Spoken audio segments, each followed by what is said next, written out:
राहुल शर्मा, आप देख रहे हैं एसपीएन 9 न्यूज। स्वागत है आपका हमारे इस खास प्रोग्राम में। प्रोग्राम की शुरुआत मध्य प्रदेश से। जी हां, आपको बता दूं कि मध्य प्रदेश से इस वक्त ही बहुत बड़ी खबर सामने आ रही है और ये खबर ऐसी है जिससे ज्योतिरादित्य सिंधिया को बहुत बड़ा झटका लग रहा है।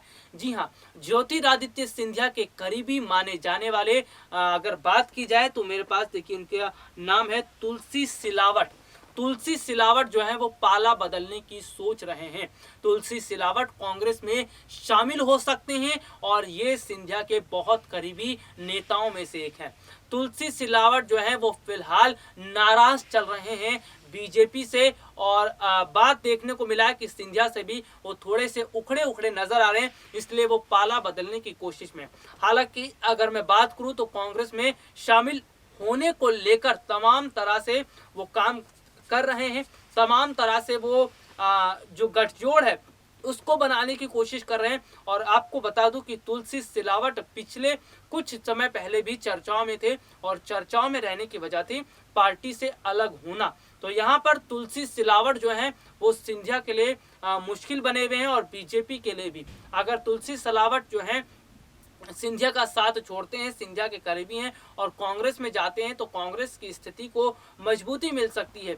लेकिन आपको बता दूं कि तुलसी सिलावट आखिरकार कांग्रेस में जाना क्यों चाहते हैं। दरअसल इसकी वजह यह है कि तुलसी सिलावट मांग कर रहे हैं कि उन्हें बड़ी जिम्मेदारी दी जानी चाहिए, यानी कि उनके पास बड़ा पद होना चाहिए। लेकिन तुलसी सिलावट की इस मांग को माना नहीं गया है और जिस वजह से तुलसी सिलावट जो है वो शिवराज सिंह चौहान से नाराज बताए जा रहे हैं और यही वजह है कि तुलसी सिलावट जो है अब वो बीजेपी का रास्ता छोड़कर कांग्रेस की तरफ जाते हुए नजर आ रहे हैं। यानी कि कुल मिलाकर देखा जाए तो फिलहाल सिंधिया जो समर्थक है, जिस तरह से ज्योतिरादित्य सिंधिया कांग्रेस से जब अलग हुए थे और वो अपनी मजबूती के साथ अपने समर्थकों को जब लेकर बीजेपी में आए थे तो उन्हें पूरा विश्वास था कि उनके समर्थक उन्हें नहीं छोड़ेंगे। लेकिन अब जिस तरह से बीजेपी के अंदर भी स्थितियां अलग देखने को मिल रही है और तुलसी सिलावट जो है वो कांग्रेस में शामिल होते हुए नजर आ रहे हैं, इसका मतलब ये है कि अब सिंधिया समर्थक भी कहीं धीरे धीरे सिंधिया का साथ तो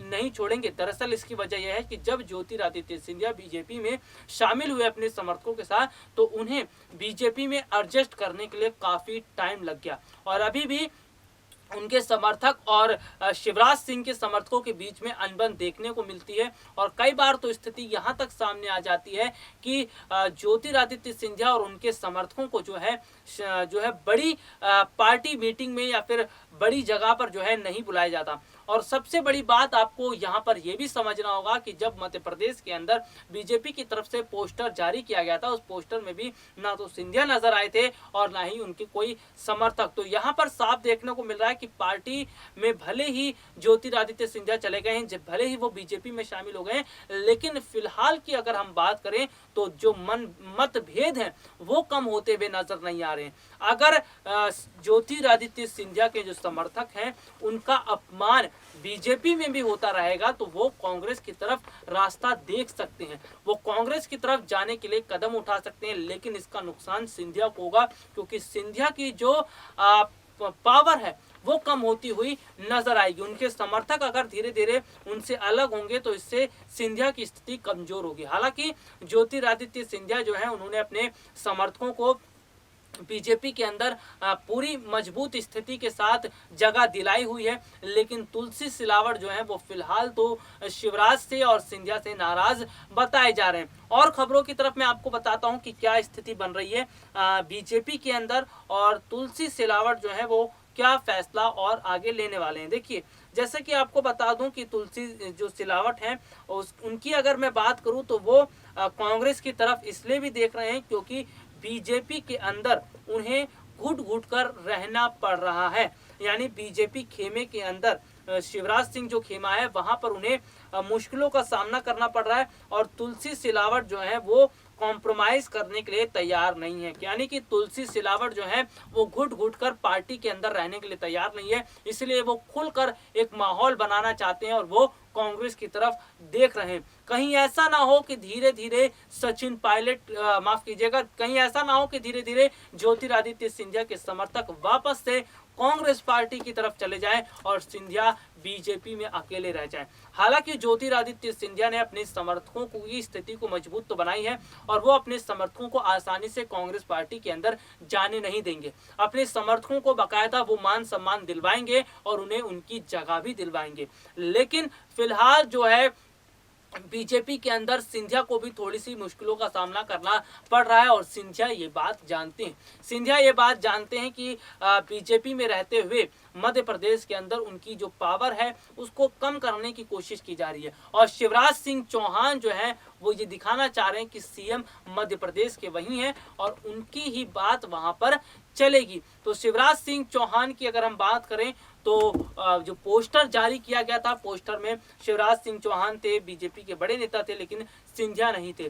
तो यानी कि सिंधिया और शिवराज के बीच अभी पूरी तरह से जो है सुलह नहीं हुई है। यानी कि ज्योतिरादित्य सिंधिया को अभी अपने आप को एडजस्ट करने के लिए समय और लगेगा और वो पूरी तरह से एडजस्ट करना चाह रहे हैं बीजेपी के अंदर। लेकिन तुलसी सिलावट का ये कदम बताता है कि सिंधिया समर्थक अब शिवराज सिंह चौहान से भी नाराज बताए जा रहे हैं और खुद सिंधिया से भी नाराज बताए जा रहे हैं। और क्या स्थिति आने वाले समय में मध्य प्रदेश के अंदर बनेगी आपको मैं जरूर बताऊंगा। लेकिन फिलहाल की अगर मैं बात करूं तो कांग्रेस इस पूरी कोशिश में लगी हुई है मध्य प्रदेश के अंदर कि ज्योतिरादित्य सिंधिया के जो समर्थक हैं उन्हें अपनी तरफ खींचा जाए। अपनी तरफ खींचने के लिए बाकायदा दिग्विजय सिंह और कमलनाथ ये पूरी कोशिश कर रहे हैं और दिग्विजय सिंह जो है वो कई बार उन्होंने सिंधिया पर निशाना साधा है, उनके समर्थकों पर निशाना साधा है और ये बात कही है कि कांग्रेस में रहते हुए सिंधिया महाराज थे, उनके समर्थक जो हैं वो मजबूती स्थिति में थे, लेकिन बीजेपी में जाने के बाद वो महाराज नहीं रह गए। यानी कि सिंधिया बीजेपी में चले गए तो महाराज नहीं रह गए और ना ही उनके समर्थकों को वो जगह वहां पर मिल पाई। तो धीरे धीरे इस तरह से बीच बीच में जो बयान दिग्विजय सिंह और कमलनाथ की तरफ से दिया जाता है, ये बताया जाता है कि उनके समर्थक अगर वापस से कांग्रेस पार्टी में आएंगे तो उन्हें वहां पर जगह दी जाएगी। तो ये बहुत बड़ी राजनीति मध्य प्रदेश के अंदर भी चल रही है और इसी को देखते हुए तुलसी सिलावट अब कांग्रेस का रुख कर रहे हैं, अब कांग्रेस की तरफ वो देख रहे हैं। अगर कांग्रेस की तरफ तुलसी सिलावट के अलावा अन्य कई सिंधिया के समर्थक चले जाते हैं तो ऐसे में सिंधिया की स्थिति बहुत ज्यादा कमजोर हो जाएगी और सिंधिया ये नहीं चाहेंगे। लेकिन कांग्रेस जो रणनीति अपना रही है, जिस तरह से कांग्रेस अपने खेमे को मजबूत करने की कोशिश कर रही है, कहीं ऐसा ना हो कांग्रेस जो है दोबारा से बड़ा गेम मध्य प्रदेश के अंदर खेल दे और वहां पर सिंधिया समर्थकों को अपनी तरफ कर ले और बीजेपी के अन्य नेताओं को भी अपनी तरफ कर ले। तो ऐसे में विपक्षी पार्टियों को हल्के में लेना आसान नहीं होता और खास तौर पर दिग्विजय और कमलनाथ ये तो बहुत बड़े रणनीतिकार हैं, राजनीति की अच्छी समझ रखते हैं, तो ये पूरा मौका उठाने की कोशिश कर रहे हैं, पूरा फायदा उठा रहे हैं कि सिंधिया समर्थक को दोबारा कांग्रेस में शामिल किया जाए। देखते हैं आखिरकार आगे क्या स्थिति बनती है। फिलहाल के लिए आज मुझे इजाजत दीजिए, नमस्कार।